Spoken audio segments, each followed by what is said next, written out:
Hi, I'm Proma, And I'm Radhika, and and together together we are we're PromRad. PromRad. So today we are really excited to bring you a very special episode of PromRad. We will be interviewing Aranya Sahay, the writer and director of Humans in the Loop, which is now streaming on Netflix. Welcome, Welcome. Aranya. Hi. So, Humans Hey, in the hey, Loop hey. is a really exciting film. It's about an indigenous woman in Jharkhand, India, who is hired to train AI at a remote village data center. And the film looks at how her ideals and identity kind of clash with the priorities of this Western employer. And the Yeah. film is also Academy Award eligible for Best Original Screenplay. What a brilliant introduction. It's yeah, just happy to be here. We can jump right in. We'd love to just start by discussing how you came to the story and why you wanted to tell it. This job of that we've explored in the film, it's called data labeling. It is something that's actually happening in a few parts of India and in a few parts of other third world countries. And I don't like to say third world. Let's just address it as global south, right? Because what happens is that all the laurels of AI, while the positioning of that is in the West, the advancements that are happening, they're all associated with the West, but there's a invisible labor force right behind this AI revolution that's happening, and it's in the remotest parts of countries like India. So this is happening in indigenous states like Jharkhand, like Rajasthan, like Telangana, pockets of these states. And that really was how I first arrived at it, through a news article written by a journalist called Karishma Mehrotra. And I immediately, when I read it, I was like, okay, there is a great story here. But, the problem with a great premise is that it can often be a curse. It can just plateau at that. It can just become a spotlight that this work is happening in these parts. The real nature of like any artistic engagement with a premise like this is, where do you take your narrative towards, right? And the answer for that came in when I understood data labeling itself, and understanding that this job of repeatedly tagging, for example, a chair and a table for an algorithm to understand that difference is very much akin to the act of parenting. And if when once that realization happened, I the question was, can if this job is like parenting, can I equate AI to a child, to how a child is being raised, especially in its current format of development.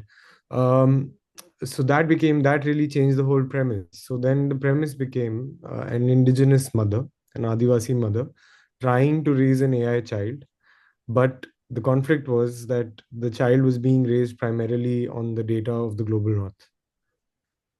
Yeah, that's how it happened. Yeah, that's so interesting. And actually, I had wanted to ask about that line that repeats throughout the film, that AI is like a child, but you answered it. And it also deals with this idea of AI bias, which you mentioned, which is that it is trained by the global north. I want to know a little bit more about why that topic felt so urgent to you right now. Well, it's urgent because it's historically embedded in people being invisible. Cultures being invisible is historically embedded. I mean, you go to Jharkhand and you go to these indigenous parts, and I traveled through Jharkhand for a year, and while making this film, and I in the most interior pockets of the place, I could see these remnants of colonialism, right? These old arches, colonial arches, these single gauge trains that run through Jharkhand. And what dawned on me was that what happened almost 300 years ago, where there were settlers in these parts, they deemed certain knowledge systems as primitive or savage, right? That can happen again on an AI, which is primarily trained on first world data. So people like us, people from the global south, and there is a hierarchy, right? There's a hierarchy of knowledge systems. So we are invisible in a certain sense in a lot of AI algorithmic outputs. But imagine the most marginalized within India, right? So the indigenous communities are the least represented, or the Dalit communities or the Muslim communities are the least represented, and the most incorrectly represented in these algorithms, especially the ones which are dealing with image creation. You keep answering some of the questions that we had because we were going to ask also why Jharkhand specifically in these rural areas, but I think that's really interesting why you chose to kind of place the story there. Jharkhand is super interesting. The Radhika, the thing is that um, the narrative around a lot of rural storytelling within India, especially indigenous storytelling, is like it's either about the Naxalite movement, which is a violent far left movement for people who don't know about it, or it's about mining and exploitation. And why aren't we talking about the erosion of identity in a larger sense? And when I go to these parts, I sense that history has weighed down on a lot of expression, in the sense that these people who I interacted with, a lot of them indigenous women, while they are confident and they're hardworking, and there is a certain sense that the moment they interact with the Indian mainstream, which is usually an upper caste sort of for example, an upper caste marriage that's going on, or the way we address ourselves, I feel like they feel completely disjointed from that, and then it becomes a matter of lessening yourself, reducing yourself to be able to express yourself. And I think there is that erosion of identity, and that's why I think Jharkhand became such an important fulcrum of the story. It didn't happen by choice, to be honest, because this job is happening in Jharkhand, and that's where like screenplay and screenplay writing and the dramatic writing really comes into play, right? You are given a premise, and then themes begin, then themes eventually come to you. They don't necessarily come to you at the very beginning, and history talks to you, and how movements in those places have been speak to you while writing. And I think that's what happened with the film as well. Interestingly, these places in Jharkhand are also, there's a diversity mandate which is given by a lot of tech companies, which is again a very Western, very American thing, and which ensures for that women specifically from marginalized communities are working in these centers.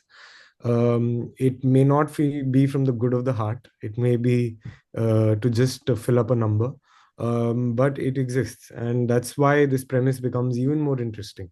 The Um, diversity mandates are coming from the Western technology companies or from yeah, the Indian? Okay. yeah. So Oh, these are like back end offices of the most like the Microsofts of the world, or these are really. That's why it's how beautifully connected the whole world is in that sense. That something that we can't associate with a village in Jharkhand is actually happening, and we don't know about it. And so many of these things actually came up when I was working on this film. Like just there's no film infrastructure in Jharkhand, so I had to find a lot of these locations by trekking, right? oh. And I would have to trek for like 10 or 11 kilometers a day, and I would trek with these indigenous boys, Adivasi boys, and all of them were wearing Naruto t-shirts, anime t-shirts, right? And they had like buzz cuts. They were wearing Crocs, and we would after a long day of trekking, we would watch the same reels. So we don't realize how connected we are, in that sense. We read that your mother was also a researcher in these kind of tribal regions of India, which inspired the story. So can you tell us more about her research and how that helped shape the film? Well, her thesis when she was much younger, she did a PhD on Adivasi communities in indigenous communities in the northeast of India, which is not Jharkhand, but in and around Aizawl.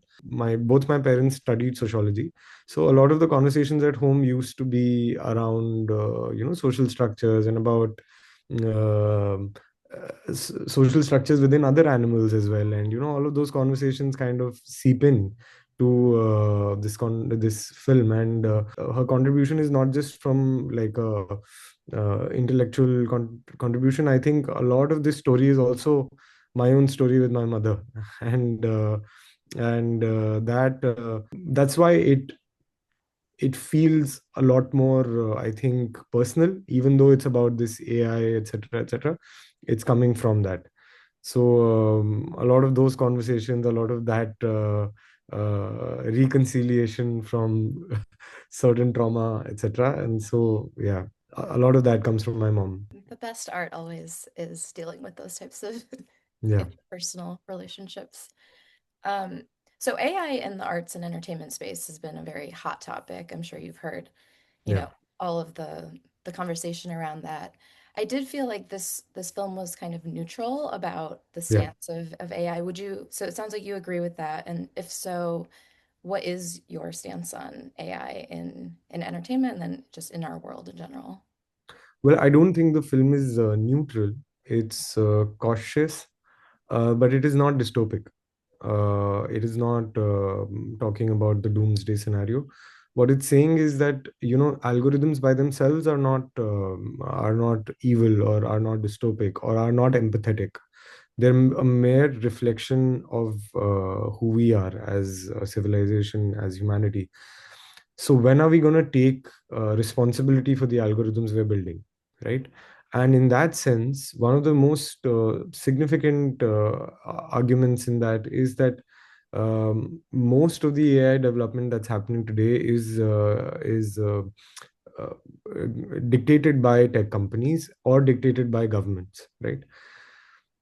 So the argument that we're trying to make in the film is that now is the time where AI is at a cusp, right, to reclaim these algorithms, reclaim AI from from just tech companies and from the clutches of the governments across the world, and really have the human collective be at the front and center of it, because this is going to determine all our fates. So I'm not dystopic about it. That said, I'm very cautious. I mean, this is a film which is very it's very it's about sweet soft things, you know. Identity is one of them, but like when I see around myself, and you're seeing every day how AI is being used in warfare, and it's beginning to happen right as we speak. AI is being used in policing to profile offenders. AI is being used in governance. I'm very cautious about that stuff, because a lot of times when government setups tend to choose algorithms to determine a certain outcome, they can either make it like a godlike entity, like the buck stops with this, and those kind of arguments. So I'm very cautious about that. But this film, the fact that this film was in Jharkhand, the fact that this film was about an indigenous woman, it really needed to speak about identity, because there is an erosion of identity that we see in AI, and we see across. I mean, I can give you examples of we did something called a coexistence fellowship as part of the outreach for the film, and we showed the film to the fellows of this fellowship, out of which half of them were indigenous folks and half of them were non-indigenous folks. And all of them, after the when they see the last scene of the film where they're trying to generate an image of themselves, they try to do that on mid journey, a lot of them. And what the images that popped up, and there was a boy who came from a community in Gujarat who um, uh, coexists with crocodiles, right? They have a relationship which is centuries old with the crocodiles that exist in that region. So when he put that prompt into an algorithm, into Midjourney, what happened was that the image that popped up was of a fair-skinned boy holding an alligator, not even a crocodile, holding an alligator. Now you see how subliminal this erosion is, right? So that's why I chose to talk about identity in this film. I think the one thing that I would change and I would like to have addressed and I did not address is the environmental impact of AI. Um, uh, because that is also front and center to the indigenous argument. We see bits and pieces of the life of our protagonist, Nema, who is played by Sonal Madhushankar in an excellent performance. And I was curious, just kind of separate from a lot of the AI stuff, how did you decide which parts of her story to focus on and where to pull back? Well, it was a really tightrope to walk, because when you're talking about, when you're trying to make a film about an indigenous woman working with AI, and she's a mother, and you're talking about her struggle with her daughter, there are these three major things that are on push and pull between themselves, right? The thematic intertwines with the story events, and then it's difficult to choose. What I did focus on was keeping Nehema, making it character driven, keeping it as Nehema's story. And Nehema has an emotional wound at the beginning of the film that you see, and then there's a payoff towards the end of the film, right? On that emotional string of the mother-daughter story, I just hung a lot of things that I wanted to say, a lot of the philosophical aspects that are there, the ethical aspects that are there, etc. But the front and center is, of course, her story with her daughter. I don't think this is the first time people have done that. I think in science-related storytelling, Denis Villeneuve has done that quite a bit. Nolan did that with Interstellar. Kubrick Kubrick, however, was a little more on the philosophy side. But these two filmmakers have really influenced, especially this film. And on that note, Sonal and Riddhima Singh, who plays Danu, they're really, really excellent at portraying that really thorny mother-daughter relationship. Can you tell us more about the casting process and maybe what you were looking for when you were filling these roles? Well, I didn't have a casting director, and because we didn't have the money for it, but I could find a lot of faces around me that I felt like, looked like Nema, looked like Dhanu. It was a really difficult process in terms of the logistical part, because once you don't have a casting director, then you don't have direct access to theater groups, etc.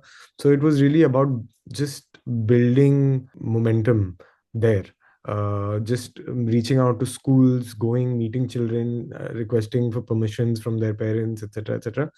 So I looked across, I think, 10 schools in Ranchi. And eventually, when I didn't find, I just went to my alma mater. I've not studied in Ranchi, but I've studied at DPS RK Puram, which is in Delhi. And I reached out to the principal of DPS. She was like, "Okay, we'll help you." And that's where I found Ridhima, and she had the most sensitive face, and she had the most interesting way of responding to the material, I felt. And so that's how Ridhima happened. And Sonal's casting was very difficult. I mean, I went looking for 3 months, looking for an indigenous actor first, because it's an indigenous story. I couldn't find one. Then and also the problem lies with the film industry, because the subset of the kind of faces that you see in Jharkhand, you don't see in the Hindi film industry, right? Then one day, an actor friend of mine called me up. He said that there's this actor who I worked with in a theater group. She's not done anything before this. I was like, okay, but she has this one documentary which she's shot, in which she's playing a docu-fiction role of the wife of somebody who's been murdered. And it was just one shot. It was exactly this much, exactly a mid shot, as much as we can see each other. And I started to see that, and I was like, just in this, she's able to emote so dramatically and just pierce through, and but even with that, I'm a first time filmmaker. I gave her so much grief. I have made her audition at least 6 times through the process. But she was really sweet and kind enough, and then we really got along. And name Sonal spent close to a month with me in Jharkhand before we went to shoot, and so she really imbibed it like that. The film is also so beautiful to look at, especially in how it frames these locations. You mentioned going on the treks and all of that to find it. But at the same time, it's very smooth in how it also juxtaposes that with the computerized images and the AI. So can you tell us more about the look and feel of the film and how you sort of married the real world with the digital one? Well, in film school, we are taught how to break down the mise en scène and the break down things from the script, and that becomes the fulcrum of any kind of references that you draw. So a lot of a lot of that work went into looking at paintings, looking at other films, and I just couldn't find a film which was exactly similar to our film. So you would look at, I started looking at documentaries. I looked at a film called A Rifle in a Bag by a documentary filmmaker called Arya Rothe. It's about a Naxalite woman who surrendered, and it's beautifully shot, right? Just the amount of time they would have spent in those parts. So I think those kind of films became a reference for us. The main thing was to divide the sterile environment of the data labeling center with the lush green environment of nature, and that division we had to make. And we looked hard for locations. I think even the data labeling center we were finding in Ranchi, we were finding these really bad looking, bland, whitewashed centers, right? There's no character in them, just all of that. So initially we were going to shoot in one of those. Monica, my DOP, said, no, let's try to do this a little better. Let's look for another data labeling center which has a lot more character. And then we chanced upon the Bar Council of Ranchi, the legal offices of Ranchi are 150-year-old cottages. And somehow we got permission to shoot there. We only had it for a day, and that determined really the look of the film. That location really determined the look of the film. From a movement and a cinematography perspective, I decided to sharply divide the data labeling center as static shots, and the forest as a lot more movement, a lot more dynamic, right? And this is actually the opposite of what these places dictate. The data labeling centers are very much dynamic, and people are working and there's energy. The forests are calm, right?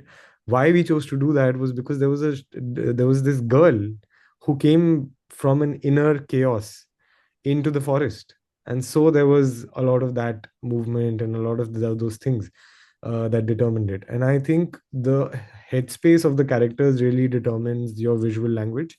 So each scene is approached differently, each moment in the film is approached differently. And I think another major decision that determines the visual language is the aspect ratio.